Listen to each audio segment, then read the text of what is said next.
অনেকে অনেকে বলে বাবা উচ্চ কুলে জন্ম হলেই ভগবানকে ভালোবাসবার অধিকার থাকে। হ্যাঁ নিশ্চয়ই থাকে বাবা, কারণ উচ্চ কুলে জন্ম যাদের হয় নিশ্চয়ই পূর্ব জন্মে কোনো সৌভাগ্য অর্জন করে এসেছে, যার জন্য এ জন্মে উচ্চ কুলে জন্ম নিয়েছে। কিন্তু নিচ কুলে জন্ম নিয়েও যে ভগবানকে ভালোবাসতে পারবে না এরকম কোনো নিয়ম নয়।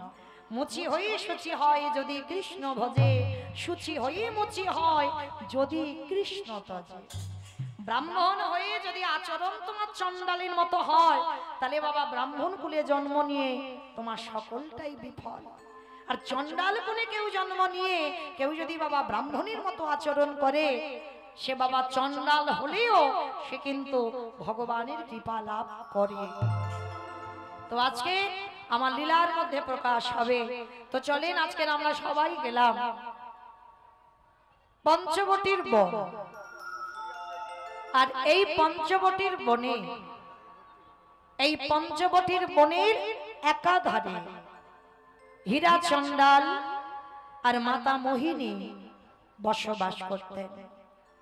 আর এই হীরা চণ্ডাল আর মাতা মোহিনী বসবাসকালীন প্রত্যেক দিন মা মোহিনী জলের ঘাটে জল আনতে যেত। আজও গেছে মা। এখন যেমন আমরা ঘরে ঘরে কল ব্যবহার করছি, টিউবওয়েল আছে, ঘরে ঘরে সাবমার্শাল, কিন্তু তখনকার দিনে একটা পুকুর থাকতো, সেই পুকুরে কেউ স্নান নয় খাবার জল আনতো। তো আজকে মা মোহিনী জলের ঘাটে গেছে।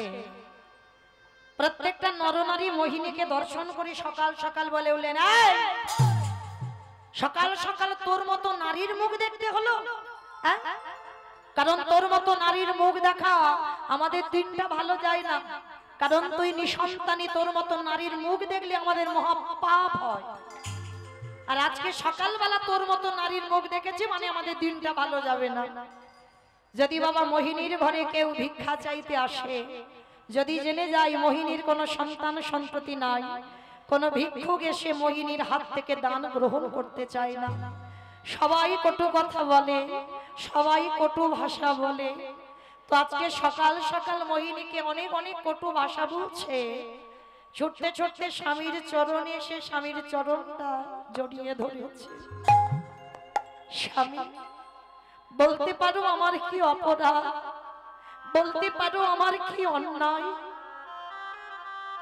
যে অপরাধের জন্য এই সমাজে কেউ আমার হাতের দান নিতে চায় না, কেউ আমার মুখ দেখতে চায় না। সকালবেলা সবাই বলে আমার মুখ দেখা নাকি মহাপাপ। বলো না, এর জন্য কি আমি দায়ী? আমি জ্ঞানে অজ্ঞানে কি অপরাধ করেছি? আমি তো এজন্যই কোনো পাপ করেছি বলে মনে নয়, কিন্তু কোন অপরাধী আমার এত বড় শাস্তি? তোমার প্রভু কি পারে না আমার কোলে কাউকে পাঠাতে? আমাদের দুই লোকের জন্য নয়, অন্তত আমাদের মৃত্যুর পর আমার প্রভু সেবার কাজের জন্য। হীরা চণ্ডাল বলে বলেন, মোহিনী ছি ছি ছি ছি ছি, ভগবানের কাছে সন্তান কামনা করছো, পাবে না। মোহিনী কোনদিন সুখ পাবে না। সন্তান তো সুখ দিতেই জানে না গো, ওদের কাছ থেকে তুমি শুধু জ্বালা পাবে, কষ্ট পাবে, ব্যথা পাবে, বেদনা পাবে। ওদের কাছ থেকে জীবনে তুমি সুখ পাবে না। ঠিক আছে স্বামী, তুমি যখন বলছো, আজকে থেকে আমি কথা দিলাম আমি জীবনে কোনোদিন আর কিছু চাইবো না। মোহিনী, আমি তোমার স্বামী, আমি তোমাকে বলে রাখি, ভগবানের কাছে চাইলে কম পড়ে যায়, এটা বাস্তব মা। দেখবেন ভগবানের কাছে চাইবেন সীমাবদ্ধের মধ্যে দেবে, আর যদি না চাইতে শুধু ডাকার মতো ডেকে যাও, এত কিছু দেয়, এত কিছু দেয় যে রাখবার জায়গা থাকে না।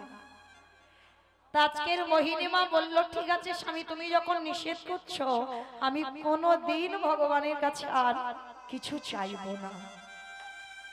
কিন্তু বাবা না চা, ভগবান কি ভক্তের অন্তরের কথা বোঝে না? না ভগবানের অন্তরের কথা জানে না। এই যে আমরা ভগবানের কাছে মানত করি না, মানত করতে লাগে না, তিনি অন্তর্যামী ভগবান। ভক্তের অন্তরের কথা সব বুঝতে পেরে যায়। তুমি যে আজকের কি বলবে সেটাও আমার ভগবানের জানা।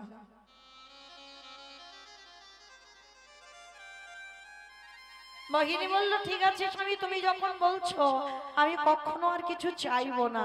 কিন্তু জানো, যখন ওই ছোট্ট ছোট্ট ছেলেরা খেলাধুলা করে, আর যদি আমার মাতৃত্ব জেগে একবার যদি সেই ছোট্ট ছেলেটাকে কোলে নিতে চাই, তাদের মা আমার কাছ থেকে কেড়ে নিয়ে চলে যায়। তাদের মারা বলে, আমার মুখ দেখলে তাদের সন্তানদের অমঙ্গল হবে।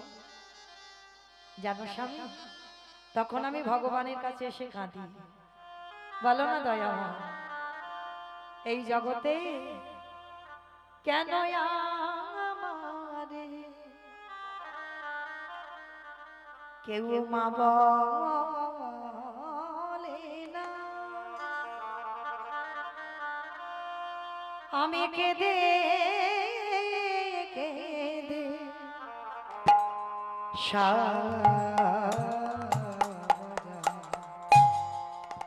ওগো ধন রত্ন চাহিনা আমি, তুমি কৃপা করো।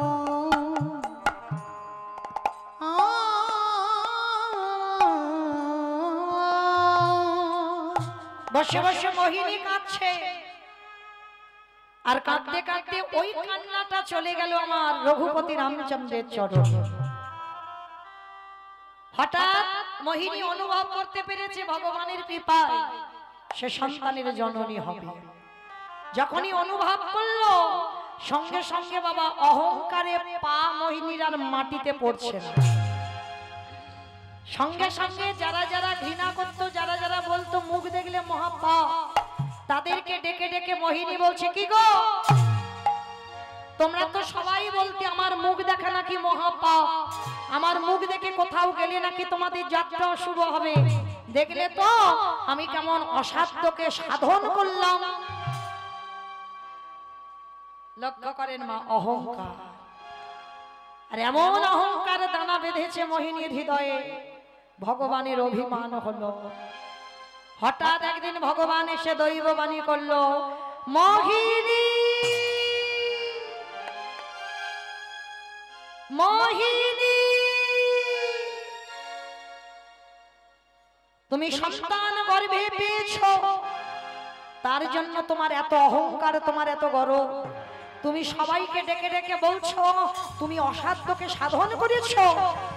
তবে শোনো মোহিনী, সন্তান জন্ম দেওয়ার আগে যার এত অহংকার এসে যায়, সন্তান জন্ম দেওয়ার আগে তার এত গর্ব এসে যায়, আমি তোমাকে অভিশাপে দিয়ে রাখলাম, এই সন্তানের জন্ম তুমি দেবে, এই সন্তান পৃথিবীর আলো বাতাস পাবে, কিন্তু আমি তোমাকে অভিশাপে দিয়ে রাখলাম, এই সন্তানের কোনোদিন তুমি মুখ দর্শন করতে পারবে না। চমকে উঠল মোহিনী, কে কে তুমি আমাকে এমন অভিশাপে দিয়ে গেলে? আমি সন্তানের জন্ম দেব আর আমি মা হব, আমি তার মুখ দেখতে পাবো না? যাও এখান থেকে, চলে যাও। জানতে পারলো না, বুঝতে পারলো না কে অভিশাপটা দিয়ে গেল। এইবার শুরু হবে মা ভক্ত ভগবানের লড়াই। কি গো মাইরা, ভগবান জিতবে না ভক্ত জিতবে গো? ভগবান ভগবান জিতবে। আজ পর্যন্ত কোনো কালে কোনো ক্ষণেই হয়নি ভগবান জেতেন, কারণ সর্বদা সে ভক্ত চরণের দাস হয়ে থাকতে চায়। যে বড় হয় বাবা, সে কোনোদিন মাথা তুলে বলে না আমি খুব বড়। বড়দের স্বভাব দেখবেন একটাই আছে, সর্বদা নত ভাব। তারা কোনোদিন মাথা তুলে বলে না আমি অনেক বড় হয়েছি। এটা তাদের চরিত্রে থাকে না। তো আজকে মোহিনী দৈববাণী করে গেল, মোহিনী বুঝতে পারলো না। আর এইবার শুরু হলো লড়াইটা ভক্ত ভগবানের। দেখতে দেখতে দিন চলে যাচ্ছে, মাস চলে যাচ্ছে, আর হীরা চন্ডালের সংসারে এত অভাব, যে অভাব কারো সংসারে আসে না। 3 দিন হয়ে গেল ভিক্ষায় গেছে, কিছু পাচ্ছে না। আর 3 দিন হয়ে গেল গর্ভবতী মা উপবাসে আছে, কেউ কিছু খেতেই দিচ্ছে না, কেউ কিছু ভিক্ষা দিচ্ছে না। ভিক্ষাই তো ওদের জীবিকা, ভিক্ষাই সম্ভব, কিছু পাচ্ছে না। 3 দিন উপবাসে আছে গর্ভবতী মা। আর যখন থাকতে পাচ্ছে না, মোহিনী স্বামীর চরণ দুটো ধরে বলছে, স্বামী বড্ড খিদে পেয়েছে গো, একটু খাবার এনে দেবে, আমার উদরটা যে জ্বলছে, কিছু খাবার এনে দাও না গো। মোহিনী তুমি ভালো আছো তো? হ্যাঁ গো স্বামী, এখন একটু ভালো আছি, তুমি আমার একটু খাবার এনে দাও না, যেখান থেকে পারো। তখন 10 মাস 10 দিন ওই পাতার কুড়ে ঘরে মোহিনীকে একা ফেলে রেখে হীরা চন্ডাল গেছে স্ত্রীর মুখে একটু খাবার তুলে দেবে বলে। আর ওদিকে হঠাৎ ভগবান দৈববাণী করলো, পবন দে, বরুণ দে, ইন্দ্র দে, তোমরা এমন করে ঝড় বৃষ্টি তোলো, ওই ঝড় বৃষ্টিতে যেন হীরা চন্ডাল আর ঘরে ফিরতে না পারে। শুরু হয়ে গেল বাবা ভক্ত ভগবানের লড়াই। আর এমন লড়াই শুরু হয়েছে, হঠাৎ পরিষ্কার আকাশ মেঘাচ্ছন্ন, চারিদিকে মেঘ, বৃষ্টি, বজ্রপাত, এত ঝড় বৃষ্টি উঠেছে যে হীরা চন্ডাল কিছু চাল ডাল পেয়ে একটা গাছের তলায় দাঁড়িয়ে আছে। আর এত বৃষ্টি, আর ঘরে ফিরতে পারছে না। আর এদিকে কুড়ে ঘরে মোহিনী মার প্রসব যন্ত্রণা শুরু হলো। সবটাই ভগবানের ইচ্ছাতে ঘটছে মা। আর এমন যন্ত্রণা, এখানে আমরা যারা মা হয়েছি তারা জানি, তারা বুঝি এই মাতৃত্ব যন্ত্রণাটা কত, এত অসহ্য যন্ত্রণা। মোহিনী ওই ছোট্ট করে ঘরে চিৎকার করে কাঁদছে, কেউ কি নেই যে আমার এই কুড়ে ঘরে একজন অন্তত আসে। বসে বসে চিৎকার করে কাঁদছে। আর ওই কাঁদতে কাঁদতে অসহ্য যন্ত্রণায় ছটফট করতে করতে একটা ছোট্ট ফুটফুটে কন্যা সন্তানের জন্ম হলো। আর ওই কন্যা সন্তানটা ভূমিষ্ঠ হতে মা মোহিনী অভিশাপ অনুসারে মৃত্যু হয়ে গেল। অনেক মা আছে দেখবেন, সন্তান জন্ম দিতে গিয়ে চিরজন্মের মতো চলে যায়। এগুলো হলো মা কর্মফল, কাউকে ছাড়বে না। এ জন্মে তুমি ভালো কর্ম করেছো, কিন্তু কোনো না কোনো জন্মে এমন কর্ম করে রেখেছো যার জন্য তুমি সন্তানের জন্ম দিয়েছো, কিন্তু সন্তানের মুখ দর্শন করতে পারলে না। তো আজকের মোহিনীর মৃত্যু হয়ে গেল। আর মেয়েটা যেই ভূমিষ্ঠ হলো, আকাশে ঝড় বৃষ্টি বজ্রপাত সব থেমে গেল। হীরা চন্ডাল চাল ডালটা নিয়ে মনে মনে ভাবছে, আরে এত ঝড় বৃষ্টি হচ্ছিল, হঠাৎ বন্ধ হয়ে গেল কেন? তাড়াতাড়ি করে ওই চাল ডালটা নিয়ে ছুটতে ছুটতে আসছে। মোহিনী, মোহিনী, মোহিনী। তাল পাতার কুড়ে ঘর, দরজা ধাক্কা দিয়ে বলছে, ও মোহিনী দরজাটা খোলো। তুমি বলেছিলে না তোমার খিদে পেয়েছে, দেখো আমি তোমার জন্য কত কিছু খাবার আজকের পেয়েছি, আমি নিজে রান্না করে তোমাকে খাইয়ে দেব, দরজা খোলো। কিন্তু কে দরজা খুলবে গো? যে দরজা খুলবে সে তো পৃথিবীতে নেই। তাল পাতার কুড়ে ঘর, দরজাটা ঠেলা দিতেই দরজা খুলে গেল। ঘরে প্রবেশ করে দেখছে একটা ছোট্ট ফুটফুটে কন্যা সন্তান আর স্ত্রী অচৈতন্য হয়ে পড়ে আছে। সবার প্রথমে হীরা চন্ডাল তো কোনোদিন বাবা বলা সম্পদ দেখেনি গো, কোনোদিন দেখিনি।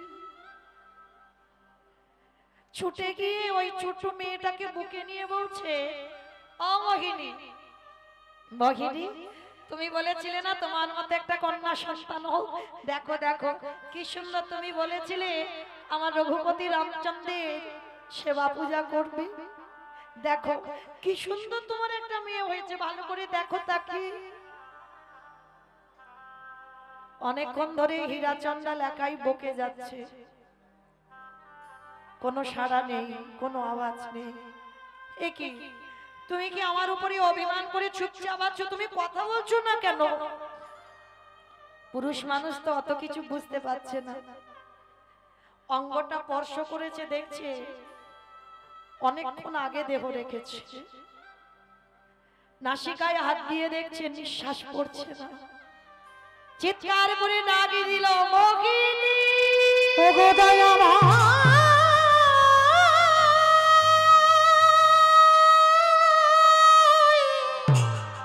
এটা তুমি কি করলে, কি করলে তুমি? প্রভু যে জন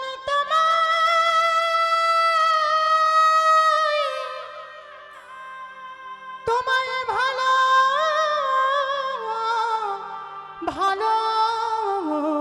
ভালোবাসে,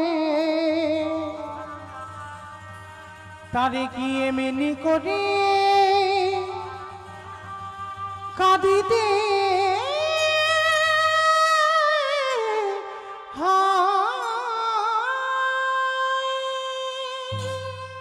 আমি তো কোনোদিন তোমার কাছে সংসারে চাইনি, আমি তো কোনোদিন তোমাকে বলিনি আমার স্ত্রী দাও, কন্যা দাও, কোনোদিন বলিনি।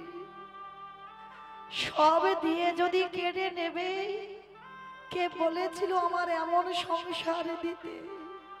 আমি সুখের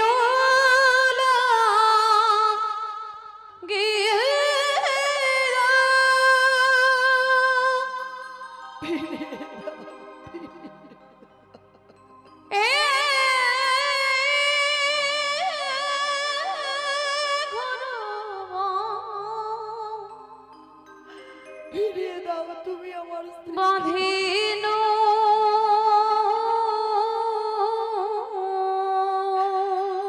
একদিনের মেয়েকে আমি কি খাইয়ে রাখবো তুমি বলে দাও।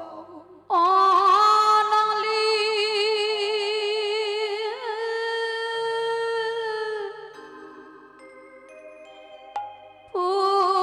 পুরিয়া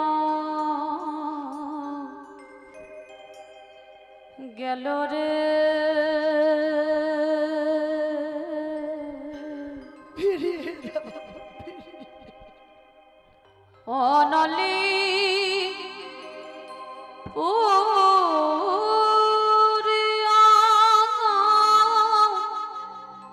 গেল।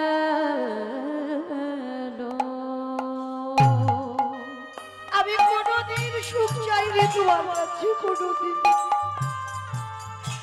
বলো আমি বাবা হয়ে কি করে ওকে বাঁচিয়ে রাখবো, কি করে?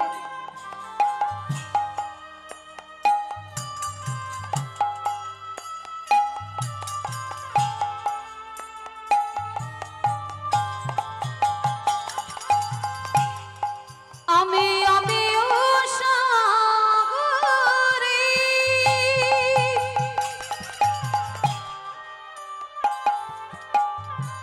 স্নান করিলাম। ফিরিয়ে দাও তুমি আমার পরিবার, ফিরিয়ে দাও। আমি আমি সাগরে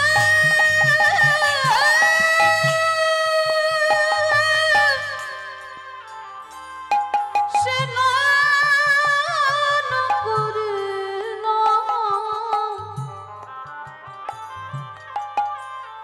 সকলে গাঢ় ভেলরে, সকলে গাঢ়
দোষের অভাগিনীর দোষে আমি সুখের লাগে বিধিরে নিতাই গৌর হরি বল হরি বল হরি বল।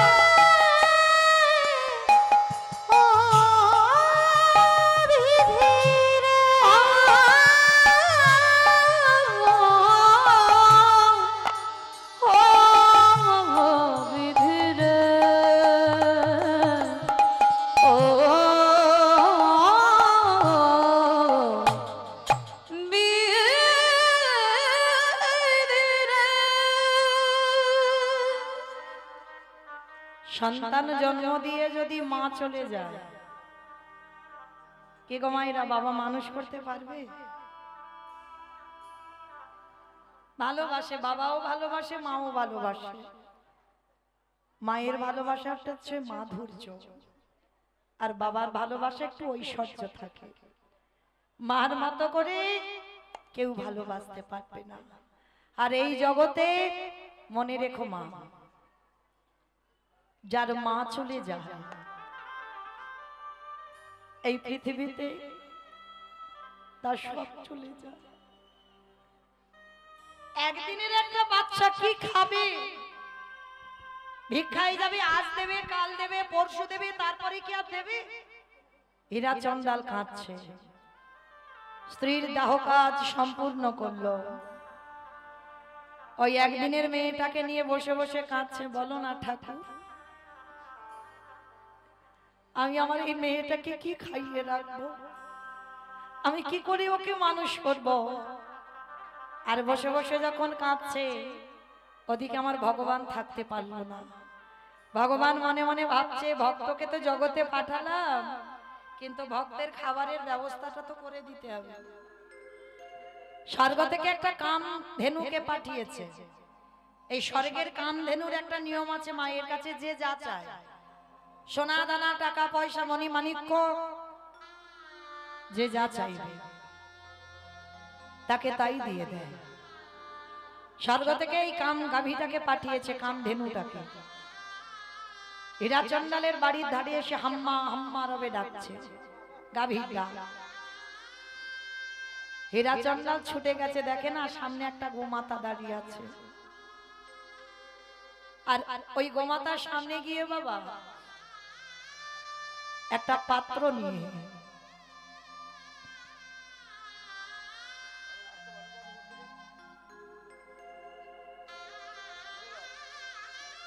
রাধে, আমার ভক্ত চরণে নিবেদন, একটু কীর্তনের শেষে আপনাদের জন্য আমি একটু দাঁড়াবো, তখন আসবেন। অপরাধ নেবেন না, আমি বললাম বলে কথাটা, কারণ এই বারবার যদি আসেন তো কীর্তনে একটা ব্যাঘাত হয়, এটা অনেকের ভজনও নষ্ট হয়। তার জন্য আমি বলতে বাধ্য হলাম, বারবার আসছেন। কীর্তনের শেষে আমি দাঁড়াবো আপনাদের জন্য, তাতে আধা ঘন্টা যদি হয় আমি দাঁড়াবো, তখন দেবেন, কিন্তু কীর্তন চলাকালীন না।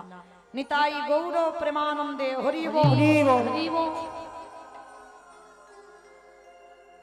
তো আজকে হীরা চন্দাল গাভীটার কাছে গিয়ে পাত্রটা যেই না দিয়েছে, সোনা দানা, টাকা পয়সা, মণি মাণিক্য নয়, ওই গোমাতার কাছে বলে উঠলেন, গাভী তুই কৃপা করে আমার মেয়েটার জন্য একটু দুগ্ধ দিবি।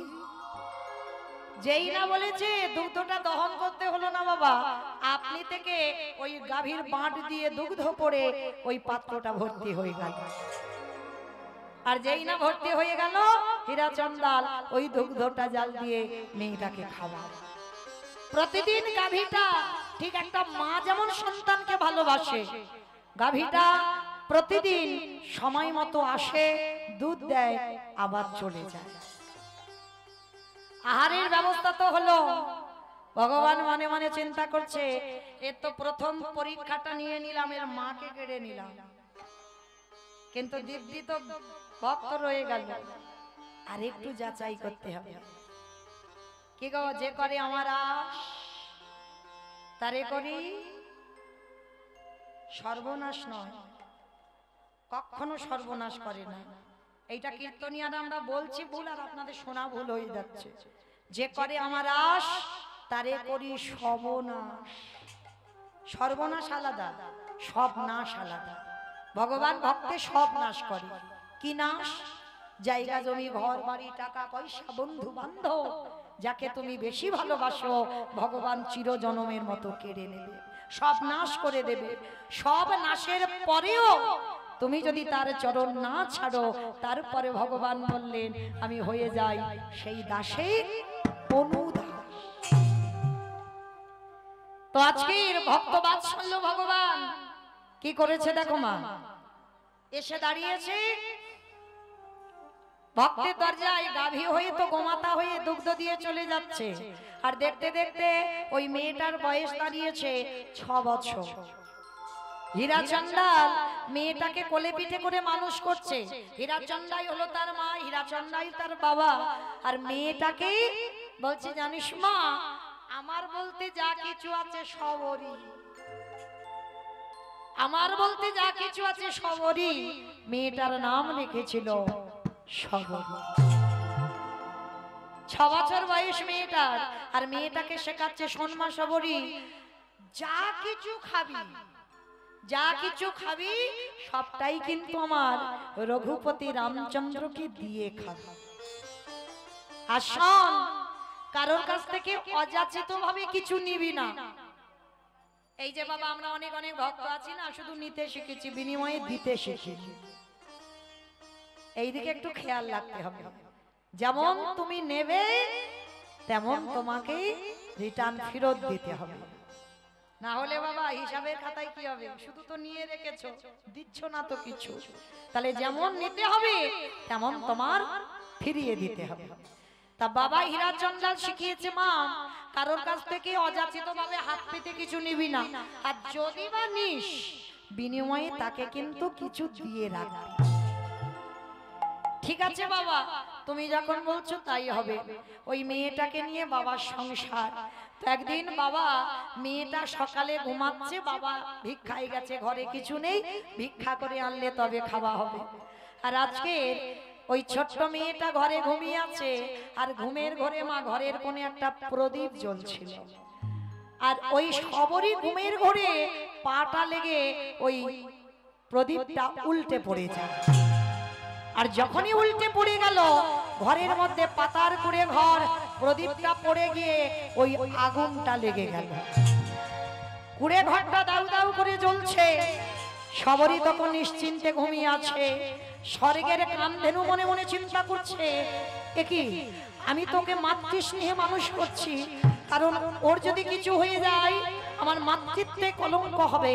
না না না, এটা আমি হতে দিতে পারি না। ও তো ঘুমাচ্ছে, আমাকে তো জাগাতে হবে ওকে গিয়ে। স্বর্গ থেকে কামধেনু ছুটে এসেছে। আর ছুটে এসে বাবা বড় বড় শিং দিয়ে সবরীকে জাগিয়ে দিয়েছে। আর যেই না ডেকে দিয়েছে মেয়েটাকে, আর মেয়েটা উঠে চিৎকার করছে, আগুন আগুন আগুন আগুন আগুন আগুন বলে চিৎকার করছে। তাড়াতাড়ি করে ওই গাভীটা সবরীকে ওই শিং দিয়ে তাড়িয়ে বের করে এনেছে। আর সবরী বড় হয়েছে তো, ওই গোমাতা যে দুগ্ধ দিয়ে যায় সবরী তো জানে। সবরী প্রাণ ভয়ে, কেউ তো নেই, আগুনটা জ্বলছে দাউ দাউ করে কুড়ে ঘর। আর ওই গাভীর উদরের নিচে চুপটি করে বসে আছে সবরী মা। আর হীরা চন্ডাল জানে না, চাল ডাল পেয়েছে, চাল ডালটা মাথায় নিয়ে আজকের ঘরে ফিরছে। ওগো ভগবান তুমি এখনো কেন নীরব হয়েছ?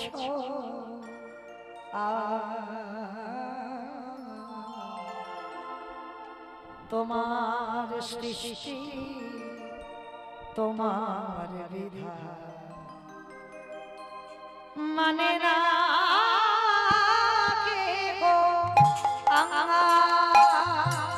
ওগো তোমার সৃষ্টি, তোমার বিধান মানে না কেহ ভগবান তুমি এখনো কেন গো নীরব হয়েছ আজ?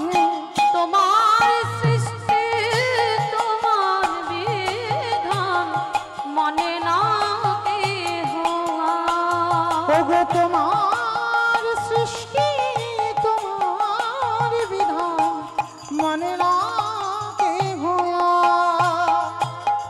তুমি সুখী জনা কর এই দুঃখী জনা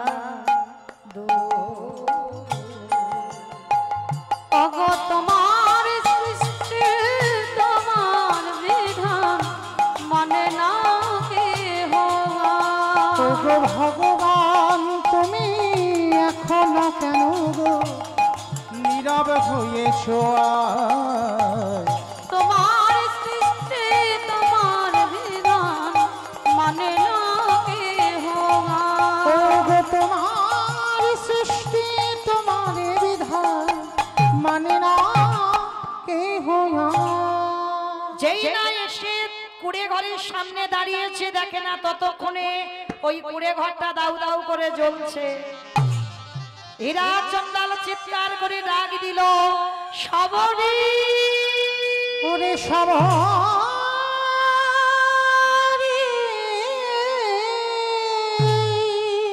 ও তার মানে প্রথমে তুমি আমার স্ত্রীকে খেয়েছো, তারপরে তুমি আমার ঘর খেয়ে নিলে, তারপরে তুমি আমার মেয়েটাকে খেয়ে নিলে, এবার আমার পালা তো, আমাকে আর তোমার নিতে হবে না, আমি আসছি তোমার কাছে।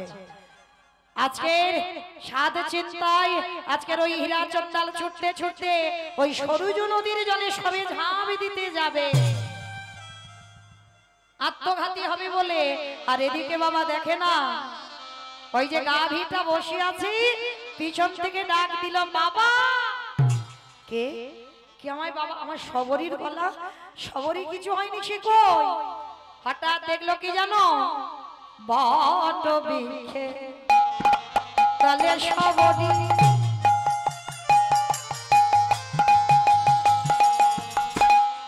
দেখো বড় জোর করি বট বৃক্ষের তলে সবরি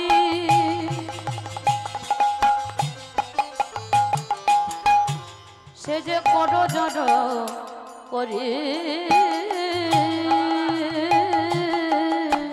আবারে গাভীর উদর তলে ভজে নসি হরি। আর গাভীর দানা তলে ভাজন শ্রীহরি। সবরি কর জরে না করে সবরি করো জোরে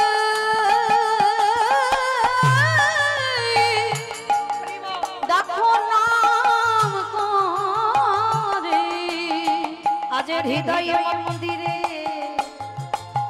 প্রভু রাম বসে। আজ কোন জোরে নাম করে হীরা চন্দাল মেয়েটাকে দেখি বলছি ও মা, মা সবরি তোর কিছু হয়নি? হবে কেন বাবা? রাখে হরি মারে কে, আর মারে হরি রাখে কে? ভগবান যদি রাখতে মনে করে কেউ কি আমায় নিতে পারবে? আর ভগবান যদি নেবে মনে করে কেউ আমায় রাখতে পারবে না। বাবা তুমি চিন্তা করো না, এই যে গোমাতা যে আমায় মায়ের মতো ভালোবাসে সেই তো আমায় বাঁচিয়েছে। হীরা চন্দাল গাভীটার চরণ ধরে বলছে, গাভী মানুষে যেটা করে না তুই পশুকুলে জন্ম নিয়ে করে দেখালি। কে গো? মানুষ হয়ে আমরা কি করি, যদি এখানে গন্ডগোল বেঁধে যায় বাবা তাড়াতাড়ি গা ঢাকা দিই। কেন বাবা? মাথা টাথা দেবো না, কোথায় ঝামেলা বেঁধে যাব, আর ওই ঝামেলায় আমি জড়াবো না। এটা মানুষের নিয়ম, মানুষ করে। কিন্তু পশু পাখি এরা মানুষের থেকে অনেক উপরে। এরা কৃষ্ণ বলতে পারে না, হরি বলতে পারে না, রাম বলতে পারে না, কিন্তু এরা ভালোবাসে। দেখেন আজকের এই গাভীটা যদি ভক্তকে না বাঁচাতো তাহলে ভক্ত কি আর বেঁচে থাকতো? আগুনে পুড়ে যেত তো। তাই হীরা চন্ডাল গাভীর চরণ ধরে কাঁদছে, গাভী সত্যি তুই যদি পশুকুলে জন্ম না নিয়ে যদি মনুষ্য কুলে জন্ম নিতিস তাহলে অন্তত হারাম বলে কাঁদতে পারতিস, কিন্তু তুই কাঁদতে পারিস কিন্তু রাম তো বলতে পারিস না। কে গো? ওই জন্য তো আমাদের জন্মটাকে বলছে দুর্লভ জন্ম। হ্যাঁ, তো আজকে সেই হীরা চন্ডাল মেয়েটাকে নিয়ে বলছে, মা একটা কাজ কর, আজকে থেকে আমরা দুজনে নতুন একটা ঘর বাঁধবো। তা যারা গরিব কাঙাল হয় বাবা, তারা দিনে দিনে ঘর বাঁধতে পারে, তাদের তো আর পাথর সেটিং করা ঘর লাগে না, তাল পাতার ঘিরে একটা করে ঘর। কেন? মনে রেখো, যারা ভগবানের চরণের দাস হয় তারা কোনোদিন পাথর সেটিং ঘরে থাকে। অপরাধ নেবেন না, এটা আমার কথা নয়। তাকিয়ে দেখেন বাবা সুদামার দিকে, যে কৃষ্ণের বন্ধু তার কি দুর্গতি। তাকিয়ে দেখেন মহাভারতে বিদুরের দিকে, কে গো? ভগবান যার ঘরে স্বয়ং কলার খসা খেল, সেই বিদুর কি পারলে বাবা রাত প্রাসাদের দুর্যোধনের সঙ্গে থাকতে পারতো না? হ্যাঁ, ছিল কি? এটাই শিক্ষা। কৃষ্ণ ভক্ত ধনী হবে না, তারা বাহ্যিক জগতে টাকা পয়সা ঘর বাড়ি ধনী হবে না, তারা একটা ধনী হবে, কৃষ্ণ প্রেম সম্পদের ধনী। আর যদি তুমি বড় লোক হয়ে কৃষ্ণ ভজনে নামো তাহলে বাবা তোমাকে রাস্তার ভিখারি করে দেবে, ও কোনো ভুল নেই, তোমাকে হতেই হবে। ছলে বলে কলে কৌশলে কখন যে তোমার মাথা থেকে ছাদ কেড়ে নেবে তুমি নিজেই বুঝতে পারবে না। এটা হয়। তো আজকে লক্ষ্য করে দেখেন, কুড়ে ঘর বাঁধলো, কুড়ে ঘর বেঁধে বাবা মেয়ে দুজনের সংসার। ভগবান মনে মনে ভাবলো, প্রথম পরীক্ষাটা তো আমি ওর মাকে কেড়ে নিলাম, ভক্ত জব্দ হলো না। দ্বিতীয়বারই ওর ঘর কেড়ে নিলাম, তবু জব্দ হলো না। এইবার 3 নম্বরের পরীক্ষা, দেখি এবারও কি করে। 3 দিনের জ্বর, অজানা জ্বর হীরা চন্ডালের মধ্যে প্রবেশ করলো, আর 3 দিনের জ্বরে দৈব দুর্ঘটনায় বাবা হীরা চন্ডালের মৃত্যু হয়ে গেল। লক্ষ্য করেন বাবা, যারা ভগবানের দাস হয় তাদের কি দুর্দশা হয়। আর একটা কথা মনে রেখো, যার সংসারে যত দুঃখ থাকবে, যার জীবনে যত কষ্ট আসবে, ব্যথা আসবে, বেদনা আসবে, মনে রাখবে কৃষ্ণ আছে বলে তোমার জীবনে এত কষ্ট। আর যার জীবনে কোনো কষ্ট নেই, কৃষ্ণ নেই বলে তার জীবনে কষ্ট নেই। আর কৃষ্ণ থাকলে তোমার জীবনের দুঃখে শেষ হবে না। পা ফেলবে তোমার বিপদ, পা ফেলবে যে কাজে তুমি হাত দেবে কাজ সফল করতে পারবে না। কেন? তোমার পেছনে তো কৃষ্ণ আছে, ঘাত প্রতিঘাতে তোমার দিন কাটাবে। কেন? কারণ হঠাৎ যদি তোমাকে ধনী করে দেয়, বড় লোক করে দেয়, তোমার আশা পূরণ করে দেয়, আর তুমি ভগবানকে ডাকবে না, তাই না? ওই জন্য সব সময় ঘাত প্রতিঘাতে কৃষ্ণ ভক্তদের কাটে। তো আজকে চলে গেল দৈব দুর্ঘটনায় 3 দিনের জ্বরে হীরা চন্ডাল। সবরই বয়স ছিল তখন 6 বছর। বলো তো মা, 6 বছরের মেয়ে কতটুকু মেয়ে? যার বাড়িতে যাই ওই পঞ্চবটির বনে ওদের বাস, আর ওই পঞ্চবটির বনে কেউ থাকতো না, শুধু একটু দূরে মতঙ্গ সাধুদের আশ্রম ছিল। আর এই যে সাধুদের আশ্রম, মেয়েটা বাবার শোক ভুলে কি খেত জানো?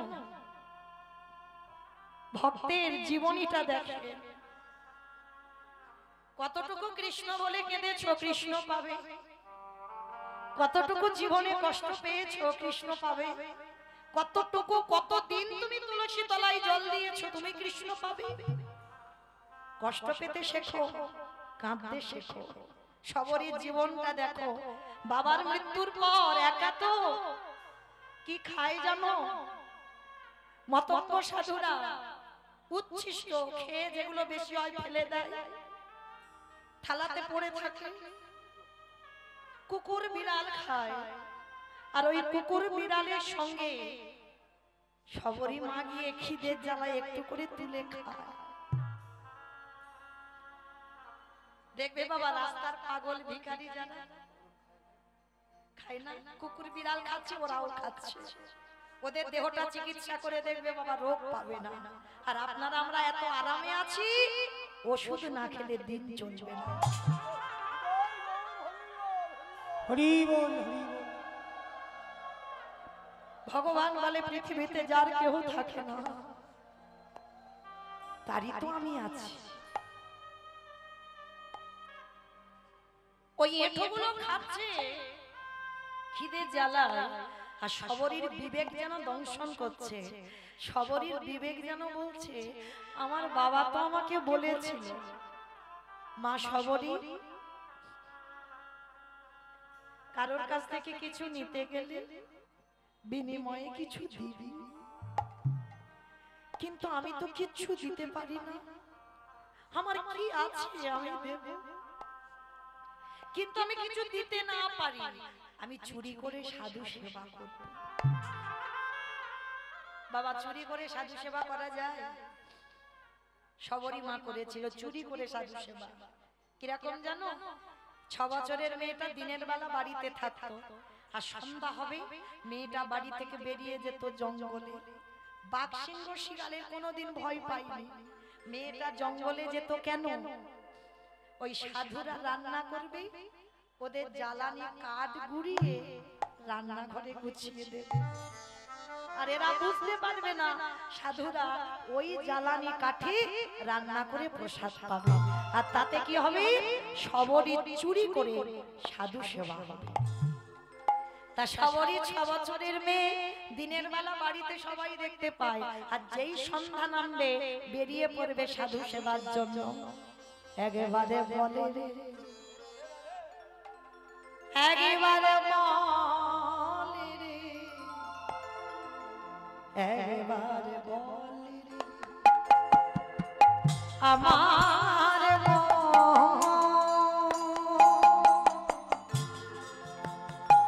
কতদিনে পাবি রে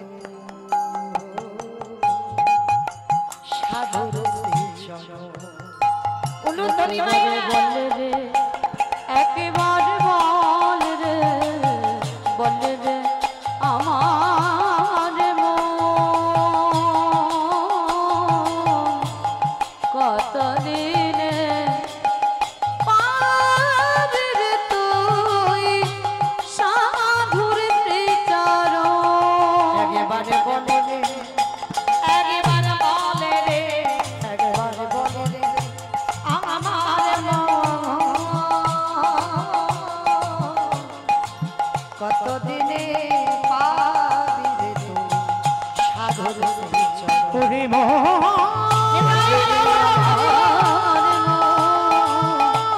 কতদিনে পাবি রে তুই সাধুর শ্রীচরণ। কতদিনে সাধুর শ্রীচরণ।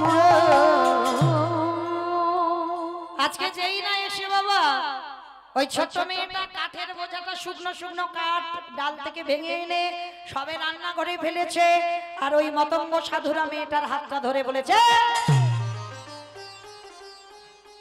সত্যি করে বল কে তুই, কোথায় বাড়ি, তো থাকিস কোথায়, নাম কি? ও ওই জন্য আমরা প্রতিদিন দেখি আমাদের রান্নাঘরে এত এত কাঠ, তার মানে তুই কাঠগুলো এনে দিস।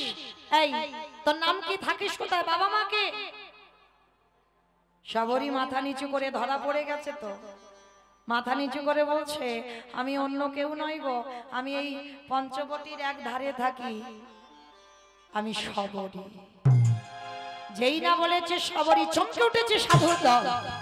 ছি ছি ছি ছি ছি ছি ছি ছি, আরে চন্ডাল জাতি হই, নিজ জাতি হই, ছোট জাতের মেয়ে হই, তোর বাবা ওই চন্ডাল হয়ে তুই কিনা আমাদের সাধু সেবা করছিস? তোর গুড়ানি জ্বালানিতে আমরা রান্না করে প্রসাদ পাই? বেরিয়ে যা।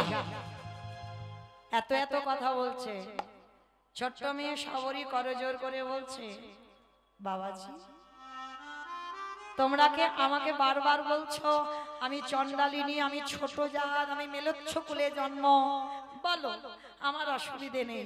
কিন্তু এই যে তোমরা বলছো আমি চণ্ডালিনী বলি, আমার জ্বালানি, আমার এই গুড়ানি জ্বালানিতে তোমরা রান্না করে প্রসাদ পেয়ে অপরাধ করেছো। আচ্ছা, আমার ভগবান তো কোনোদিন জাত বিচার করেনি, তোমাদের এত জাত বিচার কেন গো? এই এইটুকু বাচ্চাই এর মুখ থেকে আমরা জ্ঞান অর্জন করব? হ্যাঁ, তুই আমাদের জ্ঞান দিতে এসেছিস? দেখাচ্ছি মজা তোকে, দাঁড়া। ওই যে জ্বালানি কাঠ এনেছিল ওই কাঠ একটা টেনে বের করে সবরীকে বেত্রাঘাত, দূর হয়ে যা, বেরিয়ে যা, দূর। প্রভু দয়া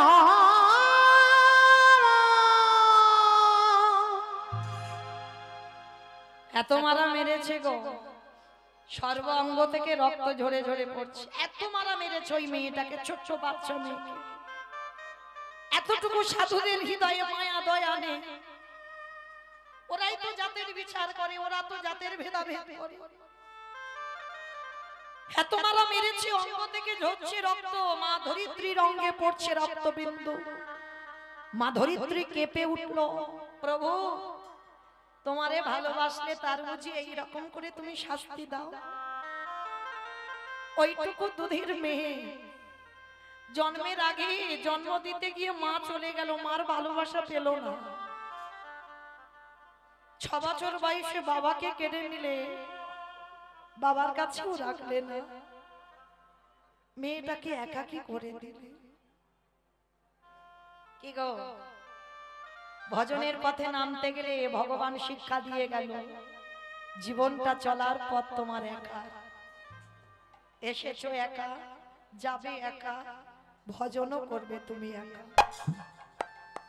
আপন ভজন কথা না কহিবি যথা তথা, কারোর কাছে আপন ভজনের কথা বলে না। সঙ্গী যখন কেউ হবে না, সাথী যখন কেউ হবে না, কিসের এই মায়ার সংসার গো? সংসার যদি করতে হয় আমার কৃষ্ণের সংসার করো, ভালো যদি বাঁচতে হয় আমার কৃষ্ণকে ভালোবাসো।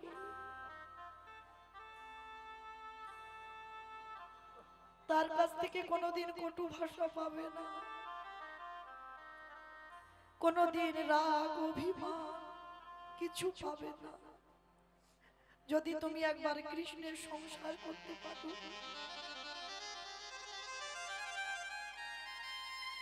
সবাই মিলে এত মারা মেরেছে, সবরই আর কথা বলতে পারছে না।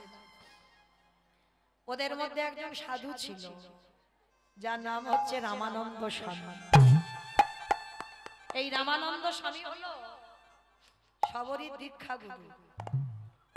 রামানন্দ স্বামী ওদের মধ্যে থেকে এসে মেয়েটাকে বুকে জড়িয়ে ধরেছে, দাঁড়াও দাঁড়াও দাঁড়াও, আর মেরো না গো, ও মেয়েটাকে এত মারা মারছো তো মরে যাবে, আর মেরো না ওকে, আর মেরো না। সবরীকে কোলে তুলে নিয়েছে, কোলে তুলে নিয়ে বলছে, শোন আজকে থেকে আমি তোকে রাম মন্ত্রে দীক্ষা দেব। মেয়েটার এত ভক্তি, এত কাঁদে, তবু কৃপা হয় না কেন? কারণ এতদিন দেহ শুদ্ধ হয়নি, ভালোবাসে রামকে কিন্তু দেহ শুদ্ধ হয়নি, গুরু কৃপা পাইনি। এইবার রামানন্দ স্বামী কর্ণমূলটা ছিদ্র করে দিয়েছে, দেহ শুদ্ধ হয়ে গেল, গুরু শিষ্যের ভেদাভেদ রইল না। এইবার সবরীকে বলছে, শোন মা, যা কিছু খাবি আমার রামকে দিয়ে খাবি, কেমন? তার ছোট্ট মেয়ে বলছে, গুরুজি আমার কাছে তো কিছু নেই। কে বলেছে কিছু নেই? তোর কাছে যেটা আছে সেটা অন্য কারোর কাছে নেই। সেটা আবার কি আমার কাছে আছে? বলে কেন, তোর কাছে আছে তো হৃদয় ভরা ভক্তি। ভগবানকে বশ করতে গেলে তো ওইটাই তো দরকার, এই ভক্তি আর প্রেম। এই দুটো বস্তু যদি তুমি একবার অর্জন করতে পেরে যাও, তোমার কোনো না কোনো সময় গৌর গোবিন্দ কৃপা হবে। আজকের সবরীকে দীক্ষা মন্ত্র দিল, আর সবরীকে দীক্ষা দিয়ে মা সবরই নতুন একটা জীবন শুরু হলো। ঘর বাঁধছে না, গাছের তলায় তলায় ঘুরে বেড়ায়। একটু বয়স হয়েছে, ওইরা গুরুদেবের দেওয়া মন্ত্র জপ করে আর ওই গাছের তলায় ঘুরে ঘুরে বেড়ায়। আর কি করে জানো দয়াময়? এই জীবনে ভুলি গৃহ সাজ সব ভুলে যাও, সবে সপেছি তো রাখো রাখো রাঙা ও গো দয়াময়, রাখো রাখো রাঙা পায়। ভুলি গৃহ সাজন সবে সপেছি তোমায়। রাখো রাখো রাঙা পায়। ও গো দয়াময়, রাখো রাখো রাঙা পায়। সংসারে মরুভূমি নাহি তরু ছায়া,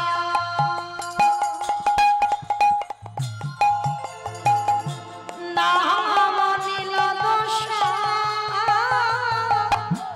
আনমে ভবয়া। সংসারে মরুভূমি নাহি তরু ছায়া, নামনে মনসায় আননে ধাম।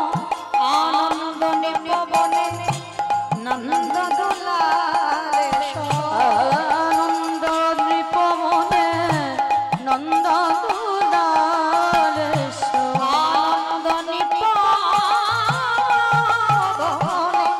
নন্দ দোলারে আনন্দ নৃপবনে নন্দ দুলারে বুঝাও দিন হরি অস্ত্র যমুনা। রাখো রাখো রাঙা পায়। ও হে দয়াময়, রাখো রাখো রাঙা পায়। ও গো কৃপাময়, রাখো রাখো রাঙা পায়। ও গো দয়াময়, রাখো রাখো রাঙা পায়।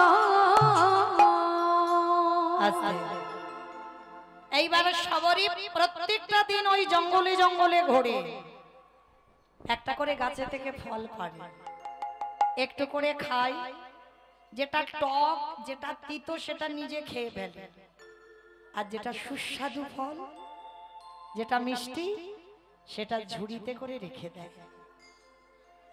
আর ওই যে যে রাস্তা দিয়ে রাম আসবে, বিশ্বাস কোনো না কোনো জন্মে আমার মৃত্যুর আগের দিন পর্যন্ত একদিন অন্তত আসবে।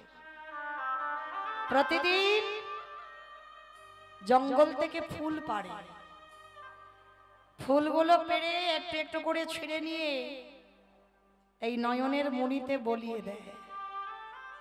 চোখে ব্যথা লাগলে সেটা ফেলে দেয়, আর যেটা চোখের মণিতে ব্যথা লাগে না সেই ফুলগুলো পেতে দেয়। যদি আমার রাম আসে, আমার রামের চরণ তো বড় কোমল গো। যদি ফুলে কাঁটা থাকে আর যদি আমার প্রভুর চরণে ব্যথা লাগে, কি গো ফুল দিয়ে দিচ্ছ ভগবানের চরণে, দেখে দিয়েছো ফুলেতে অনেকে বাবা মোটা সমেত দিয়ে দিচ্ছি, অনেকে বাবা পোকা আছে দিয়ে দিচ্ছে। ভালোবাসলে হবে না, ভালোবাসার মতো বাঁচতে হবে তো। হ্যাঁ? আর ভালোবাসার মতো যদি বাঁচতে না পেরেছ, সারা জীবন কেঁদে যেতে হবে। সবরই সেই ছোটবেলা থেকে আজকে চুল সব পেকে সাদা, চামড়াগুলো আলগা হয়ে গেল। দন্ত পড়ে গেছে আর শবরীর কোমরটাও ভেঙে গেছে, আর ভালোভাবে চলতে পারে না। তবু কিন্তু ফল পারে, আর অর্ধেক করে ওই খাওয়া খাওয়া ফলগুলো রেখে দেয়। ও মাইরা, অর্ধেক খাওয়া ফল থাকে বেশি দিন? পচে যাবে তো, নষ্ট হয়ে যাবে, পোকা লেগে যাবে। আবার দেখবেন কোন কোন ফল, খাওয়া ফল শুকিয়ে যায়, সেটা পচে যায় না, শুকিয়ে যায়। আর যেগুলো শুকিয়ে যায় সেগুলো রেখে দেয়। আমার প্রভু রাম যেদিন আসবে সেদিন আমার রামকে খেতে দেব। বসে বসে ভজন করে, একবার দেখা দাও হে রাম দয়াম,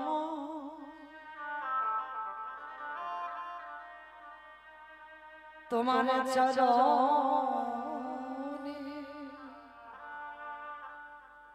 আমি একেবারে জানাই লাগিলাম,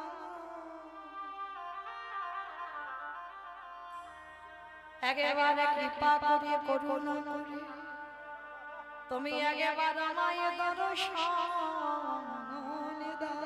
ও গো রাম,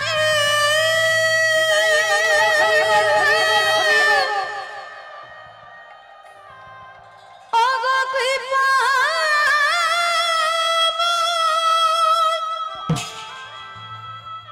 একেবারে কৃপা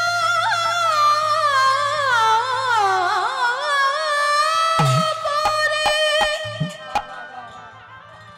এই আমাকে দেখা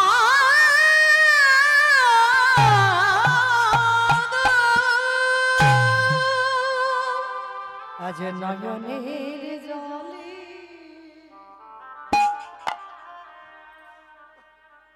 আজ বসে বসে আমার শবরী মা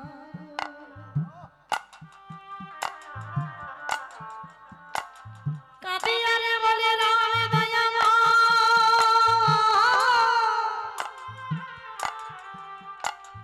একেবারে কৃপা করে,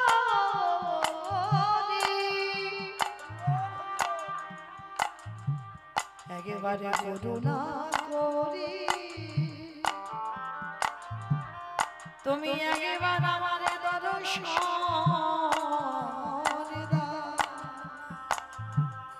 ও গো দয়াময়,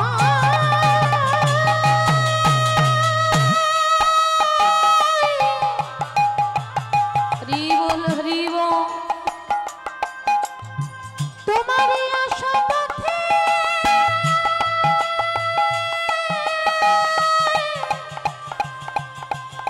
পথে নয়ন দিয়ে, তোমারই আশা পথে নয়ন দিয়ে আমি যে বসে আছি,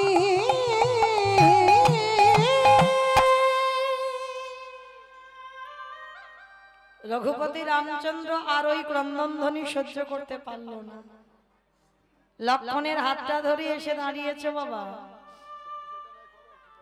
আর যেই না লক্ষণের হাতটা ধরে এসে দাঁড়িয়েছে, রাম এসে ডাকছে শবরী, ও মা শবরী, বাড়িতে আছিস? কে কে আমার এই নাম ধরে আমায় কে ডাকলো? কোনদিন তো এই হৃদয় জুড়ানো ডাক কেউ তো কোনদিন আমার এই নামে ডাকেনি। কে ডাকলো গো, কে ডাকলো?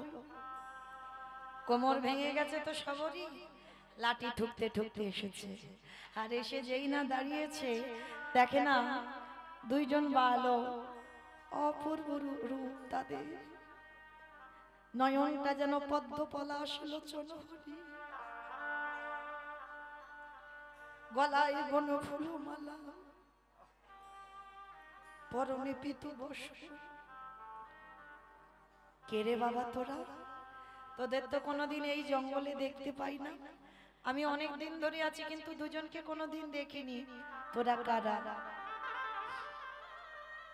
রামচন্দ্র বলে উঠলেন, সে কি মা, চিনতে পারছো না? যাকে পাবার জন্য জীবনের শেষ পর্যন্ত দাঁড়িয়ে কেঁদে যাচ্ছ, চিনতে পারছো না আমি কে? একবার ভালো করে দেখো আমি তোমার কে।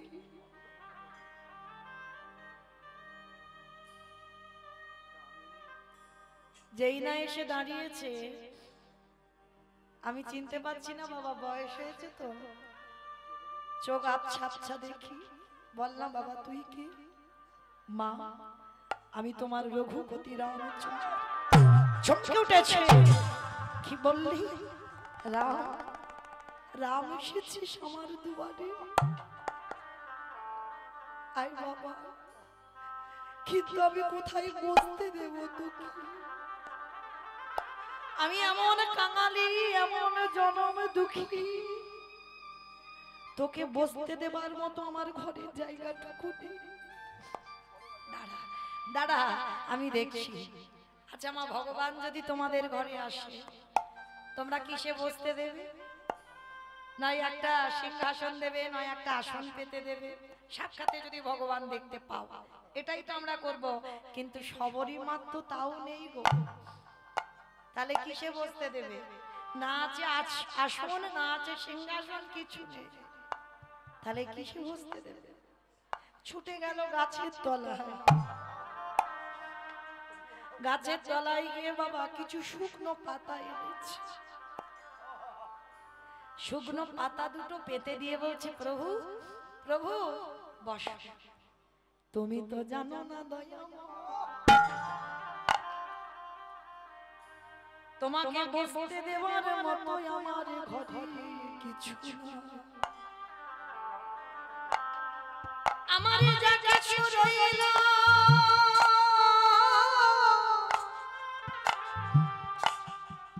এই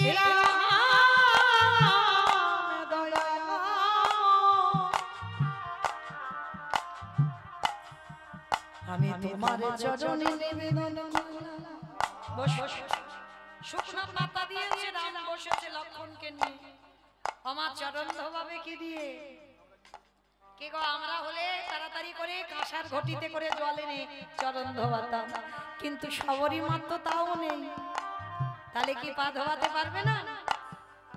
পারবে। রামের চরণ দুটো বুকে তুলে নিয়েছে।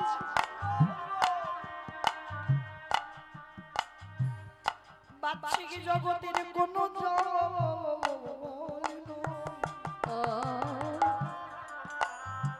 তাহলে কোন জল? বাচ্চিক জগতের কোন খাল বিল নদী নালার জল নয়। ভগবানের চরণ রাখতে গেলে স্বর্ণ পাত্রে রাখতে হয়। সবরই বলল সোনার পাত্র নেই, আছে আমার হৃদয় পাত্র। এই হৃদয় পাত্রে চরণ রাখলাম। আর জগতে কোন জল নয়, তাহলে কোন জল? আজ নয়নের জলে, আজ রামের চরণ যুগল ধোবাই। ওগো দয়াময়,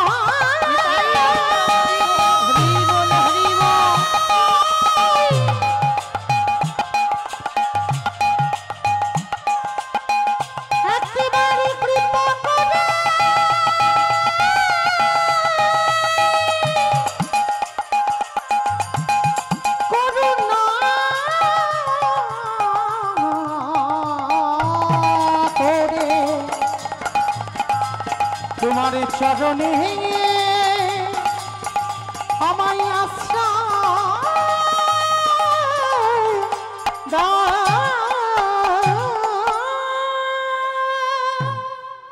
আমি ভক্ত বড় ও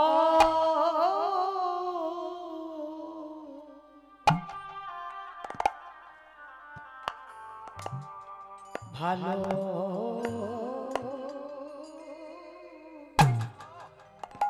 ভালো, তাই তো যুগে যুগে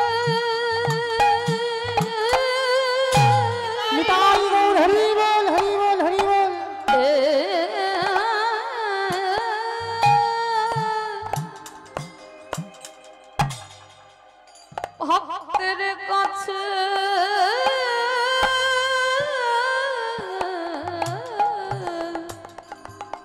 আসি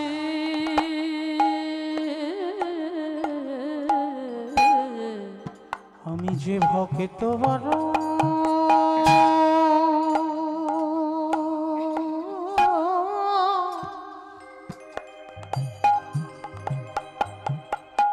বড় ভালো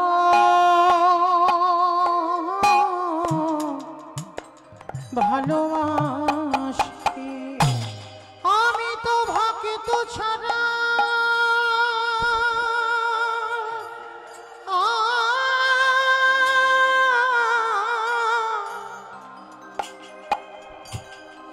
আমি যে ভক্ত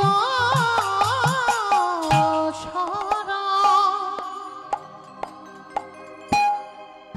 রহিতে না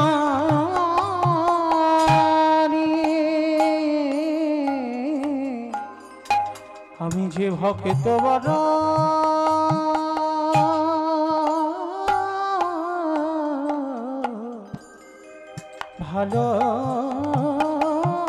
ভালোবাসি সে যে ভক্ত বঞ্চ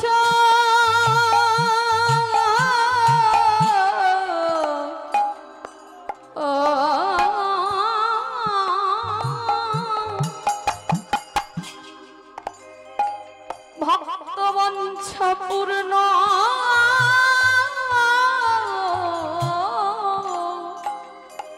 করি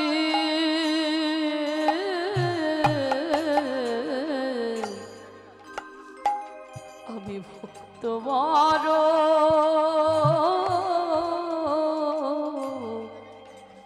ভালো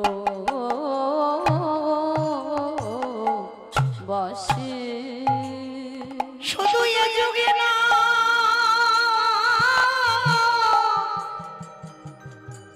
প্রতি যুগে যুগে যে জন আগে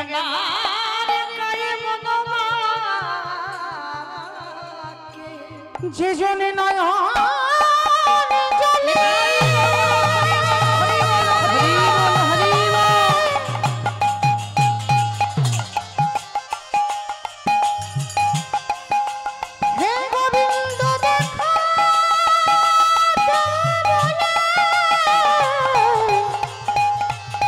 একেবারে ডাকার মতো ডাকিতে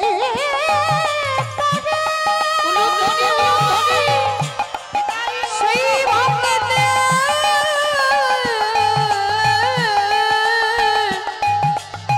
সেই ভক্তে ডাকে আমারে প্রাণের হরি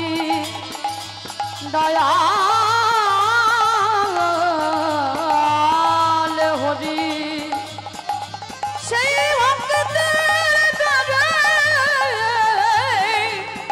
বাধা থাকে। রাম বলল সবরই কিছু খেতে দে না এবার চরণ ধোবালো এবার সেবাটা দেবে সেই যে ঝুড়িটা এনেছে যে ঝুড়িতে পড়ে আছে শুকনো ফল তার মধ্যে দিয়ে বেছে বেছে একটা শুকনো ফল তুলে নিয়ে আমার রামের বদনে যেই না দিতে যাবে কি গো সময়ে এলো না অসময়ে এলো কোমর ভেঙে গেছে রামের বদনে হাত আর ওঠেনি ভগবান বলল ভক্ত যদি আমার কাছে নামাজতে পারে ডাকার মতো যদি ডাকে ভগবান নিজেই হয়ে ভক্তির কাছে ধরা দিয়ে এরে সবরি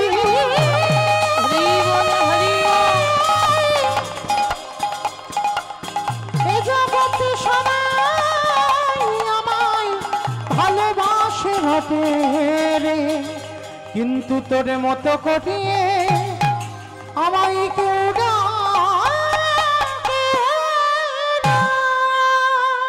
রামচন্দ্র নিচু হলো সবরই মা এঁটো ফলটা দিতে যাবে, পাশে ছিল লক্ষণ, হাতটা চেপে ধরেছে।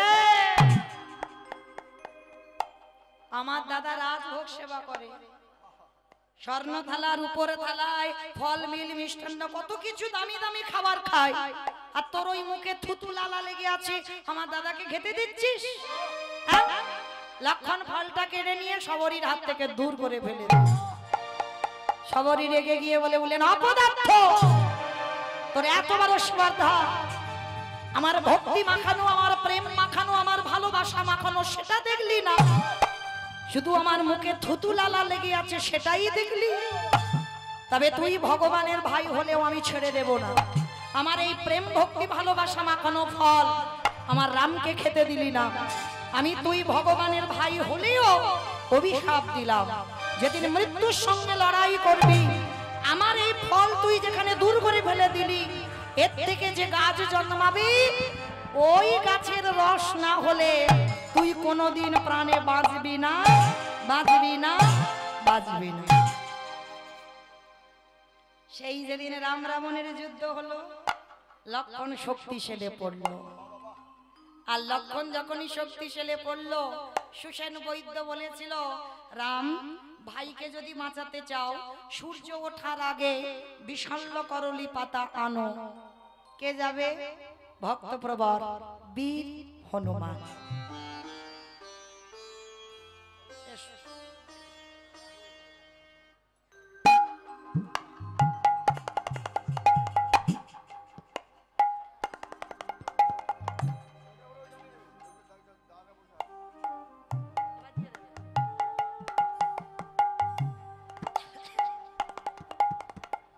আমার একটু উলুধ্বনি দাও।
রাধে, আচ্ছা আচ্ছা বেশ, রাধে আমার এই ছোট সোনা ছেলে। যাই হোক, আপনারা সবাই একটু ঘুরে দেখো, মুখটা এদিকে দেখো। রাধে, আপনারা আশীর্বাদ করবেন, ও যেন বড় হয়ে কৃষ্ণ ভক্ত হয়। সবার চরণে নিবেদন, ও যেন ভক্ত পদধূলা অঙ্গে মাখতে পারে, যেন সাধুগুরু বৈষ্ণবদের সম্মান দিতে পারে, ও যেন বড় হয়ে আমার রাধারানীর চরণের দাস হয়। নিতাই গৌর প্রেমানন্দে। হরি বল।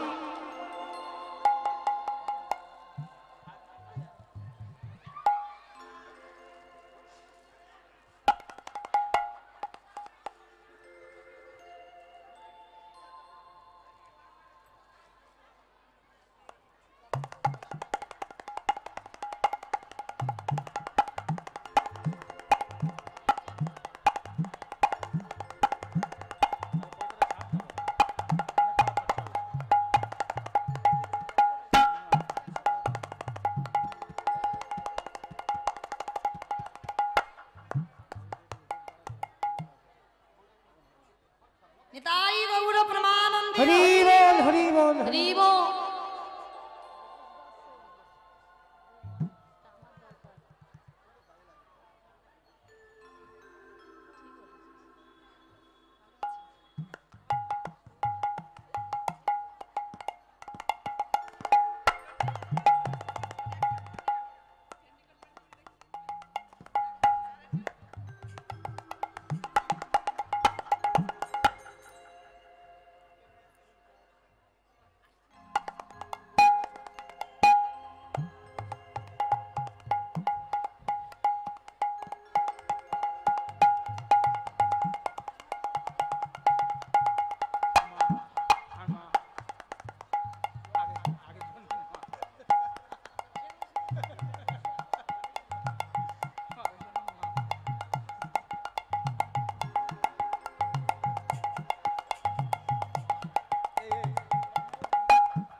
পাগল ভাই মানে কৃষ্ণ নামে পাগল, রাস্তার পাগল নয়। যারা কৃষ্ণ নামে পাগল হয় তারা এমনই হয়। প্রতি বছর যে এই যে মাকে ভালোবেসে মনে রাখতে হবে, ভগবান তো সুদামাকে বলেছে না, পৃথিবীতে সব থেকে বড় গুরু হলো যে যার ঘরের বাবা মা। যেতে হয় না বৃন্দাবন, নবদ্বীপ, হরিদ্বার, দক্ষিণ ভারত, কোথাও করতে হবে না যদি জীবিত ভগবানকে কেউ সেবা করতে পারে। ভগবান তার চরণে সারা জীবন দাস হয়ে যায়। নিতাই গৌর প্রেমানন্দে হরি বল হরি বল হরি বল। নিতাই গৌর প্রেমানন্দে হরি বল হরি বল হরি বল।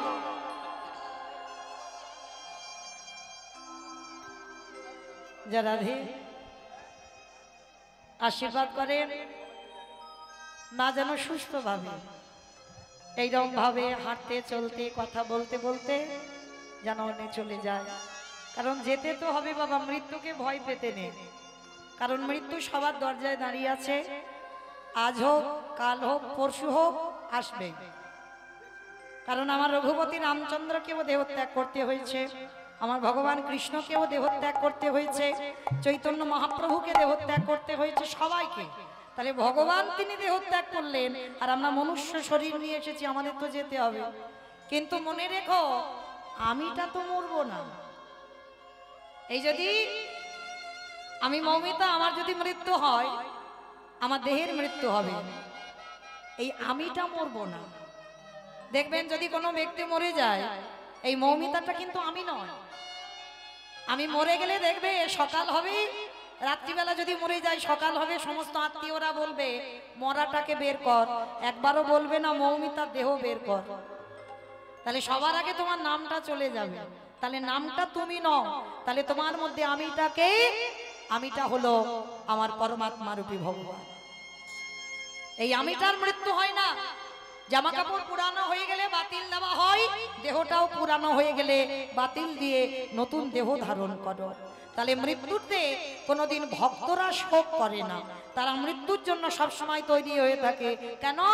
আবার নতুন বারে আমার নতুন জামা কাপড়ের মতো আবার পরিবর্তন হবে, আবার আমিটা সেইখানে গিয়ে অবস্থান করবে। তাহলে আশীর্বাদ করবেন। আমার এই দাদা ভাই যেভাবে মাতৃ সেবা করে প্রতি বছর দেখি, তো আশীর্বাদ করবেন এইভাবে মাতৃভক্তি করতে করতে যেন অন্তিম সময়ে আমার রাধারানীর চরণ প্রাপ্তি পেয়ে যায়। নিতাই গৌর প্রেমানন্দে। তো চলেন মা, আমারও যাবার বাঁশি বেজে গেছে, আমিও চলে যাব একটু পর। আবার কালকে দুপুর 12টার সময় দেখা হবে, যদি পারেন আবার চরণ ধোলা দেবেন। কালকেরও দুপুরবেলা আবার আসবো। তো আমার আর 10টা মিনিট আপনাদের চরণে আছে। তো আজকে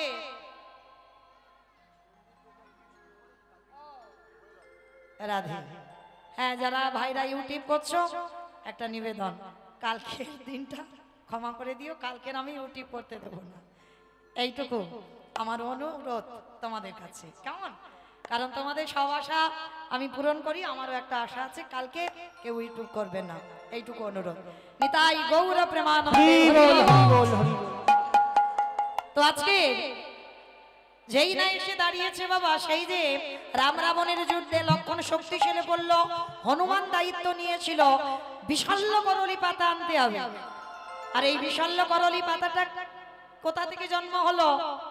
এই যে শবরীর এটো ফল লক্ষণ যেখানে ফেললো, ওই গন্ধমাদন পর্বতে পড়লো, আর এটো ফল থেকে জন্ম নিল বিশল্য করলি পাতা। আর যখন বিশল্য করলি পাতা আনতে গেল, হনুমান চিনতে পারছে না, আর চিনতে পারছে না বলে একেবারে পর্বতটা চাগিয়ে এনেছে। রামচন্দ্রের কাছে যেই না এসে দিল, আর এসে দিতেই বাবা হনুমানকে বলছে, হনুমান আমি বলেছি পাতা আনতে, পর্বত নয়। বলে প্রভু চিনতে পারিনি তো বিশল্য করলি কোনটা, ওই জন্য পর্বত এনে দিয়েছি, তুমি এবার চিনে নাও। এইবার বিশল্য করলি পাতা নিয়ে ভালো করে রসটা নিগড়ে নিয়ে এইবার লক্ষণের বদনে দিল। লক্ষণ প্রাণে ফিরে পেয়ে বলল, দাদা গো, এই বিশ্ব ব্রহ্মাণ্ড যদি তোমার ইচ্ছাতে চলে, তবে বলো বলো দাদা, তুমি যদি মনে করতে, তুমি কি পারতে না বিশল্য করলি পাতা ছাড়া আমার প্রাণটা তুমি বাঁচাইতে? রাম হেসে বলছে, আমি পারতাম, বিশল্য করলি পাতার রস না দিলেও আমার ইচ্ছাতে তো সব হয়, আমি বাঁচাতে পারতাম। তা লক্ষণ বলছে, করলে না কেন? বলে করব কি করে, আমি ভক্ত বড় বড় ভালোবাসি, নিতাই গৌর হরিব। তাই তো ভক্তের কাছে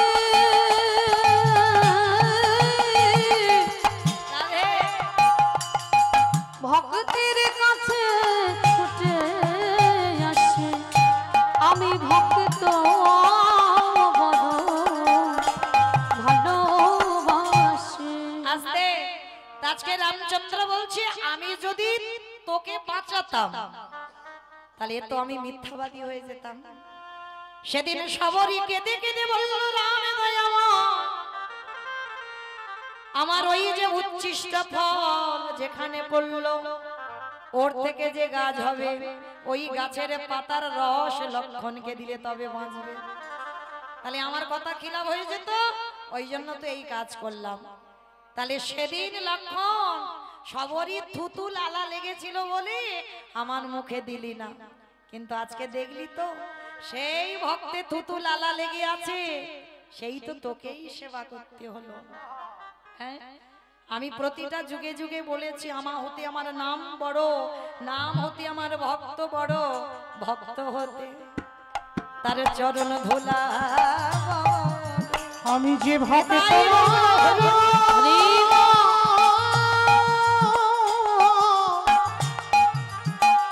আমি যে ভক্ত বড় ভালোবাসি, আমার নাম হতে আমার ভক্ত আস্তে ফিরে আসেন লীলায়। এইবার সেই রঘুপতি রামচন্দ্র আজকে যেই না দাঁড়িয়েছে, সবরীকে বলছে, সবরী কৃপা করে এবার একটা কাজ কর, যা তুই ওই সরুজ নদীর জলে নাম। বলে প্রভু সরুজ নদীর জলে নামবো কেন? কারণ সেই দীক্ষা নেবার আগে সেই সরুজুর জল অপবিত্র হয়েছিল সবরীর অভিশাপে। যাও, সবরী যেই না চরণটা দিল, যে জল কৃমিকীটে পরিণত ছিল, লাল হয়েছিল, আর চরণটা দেবার সঙ্গে সঙ্গে সেই দিন হতে জল পবিত্র যে হলো, সেই দিনে হতে জলে পবিত্র যে হলো, উলুধ্বনি হরিধ্বনি করিতে লাগিল, উলুধ্বনি হরিধ্বনি করিতে লাগিল। এবার জয় দাও জয় দাও জয় দাও জয় দাও জয় দাও জয় দাও জয় দাও জয় দাও ভক্তের নামে তুমি জয় দাও, দাও জয় দাও এই ভক্তের নামে তুমি জয় দাও, দাও জয় দাও ভক্তের নামে তুমি দাও। জয় দাও জয় দাও। আস্তে এইবার মতঙ্গ সাধুরা ছুটে এলো, এসে বলছে, প্রভু ও চণ্ডালিনী, ও ছোট, চুপ, বারবার ছোট জাত ছোট জাত ছোট জাত, কিসের জাত? আজকে তোমাদের ভক্তি নয়, সবরই চণ্ডালিনীর ভক্তিতে তোমরা মতঙ্গ সাধুরা আমাকে দেখতে পেলে। সবার চৈতন্য হলো, সমস্ত সাধুরা সবরই চরণটা ধরলো, সবরই ক্ষমা করে দে মা, আমরা যে অন্যায়টা করেছি তোকে ছোট জাত বলে ক্ষমা করে দে। সবরই ক্ষমা করে দিল। এইবার সবরীকে রামচন্দ্র বলছে, দেখ মা একটা কথা বলি, এ জন্মে তো তোর মনের আশা পূর্ণ হলো না, তোর এঁঠো ফল আমি খেতে পারলাম না, তবে খাবো। আগত কলি যুগে তুই মথুরায় জন্ম নিবি, তোর নাম হবে মালিনী। আর আমি রঘুপতি রামচন্দ্র, আমি জন্ম নেব বৃন্দাবনে ব্রজেন্দ্র নন্দন কৃষ্ণ। আর যেদিন মালিনী হয়ে মথুরা থেকে ফল বিক্রি করতে আসবি, আমার ঘরে আসবি, আমি তখন গোপাল ছোট্ট থাকবো, আমি হামাগুড়ি দিয়ে তোর কাছ থেকে ফল চেয়ে খাবো। হয়েছিল বাবা এ লীলা। যখনই চাইতে এলো, মালিনী তো চিনতে পারিনি, ভুলে গিয়েছিল পূর্ব জন্মের কথা। বললেই যে তাহলে ফল খাচ্ছ তো বটে, পয়সা দাও। বলে পয়সা নেই, কিন্তু একটা জিনিস দিচ্ছি, দাঁড়াও। গোপাল ঘরে গিয়ে দুমুঠো ধান নিয়ে ফলবালির আঁচলে দিয়েছিল, আর সেই ধান বাড়িতে গিয়ে মালিনী দেখতে পেল সোনার ধানে পরিণত হলো। হরি বল, হরি বল। সোনার ধানে পরিণত হয়ে গেল, কি হবে অর্থ? সোনার ওই অত ধান সোনা হয়ে গেল। আর সেই মালিনীর মনের আশা পূর্ণ করলো, কিন্তু সবরীর আশা পূর্ণ হয়নি। সবরীর হাতে রাম ফলও খায়নি, ফল খেয়েছিল কৃষ্ণ অবতারে। আর মালিনী হয়ে ওই সবরী হলো মালিনী। আর ওই সবরী কলিযুগে কে? সবর রাজের কন্যা, যার নাম হলো ললিতা, যার সঙ্গে বিদ্যাপতির বিবাহ হলো, সেই যে নীল মাধবের সন্ধান। এ বলতে গেলে বাবা আজকেরও রাতটা যাবে। কেমন? ওই যে নীল মাধবের সন্ধান হয়েছিল, নীল মাধবের সন্ধানটা পেয়েছিল তো বিদ্যাপতি। আর বিদ্যাপতি ওই যে সবর রাজের মেয়ে ললিতা, যে সবরী সেই মালিনী সবর রাজের কন্যা ললিতা হয়ে জন্ম নিল কলি যুগে। আর সেই নীল মাধবের গোপনে সেবা হতো, সেটা এই ললিতাই জানতো। পরবর্তীতে স্বামীকে বলল, তখনই স্বামী ওই নীল মাধবের সন্ধান ইন্দ্রদম্ন রাজাকে দিল। হরি বল। তো যাই হোক, ওদিকে আর যাব না। এইবার রামচন্দ্র বলল, সবরী বল কি মনের আর আশা আছে? বলে প্রভু, রাম অবতারে যখন আমার হাতে ফল খাবে না, তাহলে কৃষ্ণ অবতারে যখন খাবে, সেই রূপটা আমাকে আগে থেকে একটু দেখাবে। বলে দেখাবো। সীতারামে ভজলে মনুমা। আমাইরা এতক্ষণ তো আমরা রামচন্দ্রের আরাধনা করছিলাম, তাই না? তাহলে একটু রামের ভজন হোক। তোলো দেখি হাত সবাই, সবাই। সীতারামে ভজলে মনুমা, একবার সীতারামে ভজলে মনুয়া, একবার সীতারামে ভজলে মনুয়া, একবার সীতারামে ভজলে মনুয়া। মোহাম্মদটা কি জরুরি রে আর মোহাম্মদটা কি জরুরি রে কর, यही जब सब कर खाना। সীতারামে ভজলে মনুয়া, সীতারামে ভজলে মনুয়া। मोहम्मदটা কি जरूरी रे कर, मोहम्मदটা কি जरूरी रे कर, यही जब सब कर खाना। সীতারামে ভজলে মনুয়া, সীতারামে ভজলে মনুয়া। সীতারামে ভজলে মনুয়া।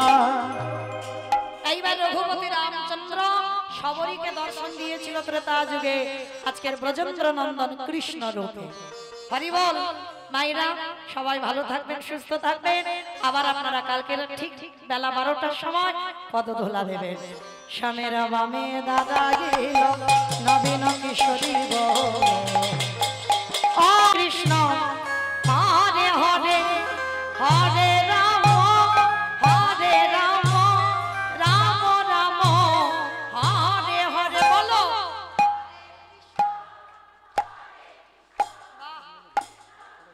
জোরে।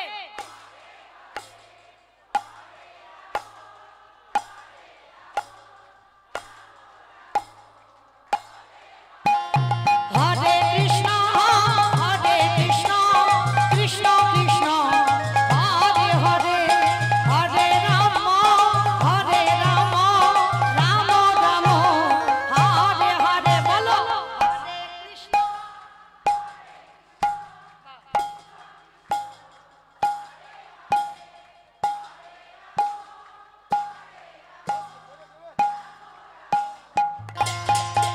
এই হরি নামে মেতেছিল গৌরার নিতাই, ভক্ত ভগবানের সঙ্গে নিয়ে হরে কৃষ্ণ গায়ে। এই হরি নামে মেতেছিল গৌরার নিতাই, ভক্তগণের সঙ্গে লয়ে হরে কৃষ্ণ নাম। পালন করি এই মহানাম, ভজরে মন হরে কৃষ্ণ নাম। দেবানন্দী বাহু তুলে নাচরে মন কৃষ্ণ বলি। বলে হরে কৃষ্ণ কৃষ্ণ কৃষ্ণ কৃষ্ণ হরে হরে। হরে রাম রাম রাম হরি হরি। কত পাপি তাপি তোরে গেল এই মহানামে, মধুর নাম ছড়িয়ে নেব সকল গ্রামে। কত পাপি তাপি তোরে গেল এই মহানামে, মধুর নাম ছড়িয়ে দেব সকল গ্রামে। শহর গিয়ে গাইব কৃষ্ণ নাম, সেটা হবে বৃন্দাবন ধাম। দেবানন্দী বাহু তুলি নাচরে মন কৃষ্ণ বলি। বলো হরে কৃষ্ণ কৃষ্ণ কৃষ্ণ হরে হরে। হরে রাম রাম রাম হরে হরে। বলো রাম রাম হরে হরে। রাম রাম রাম রাম হরে হরে। ভগবানের মিলন হইল, দেবানন্দে সবে মিলে হরি হরি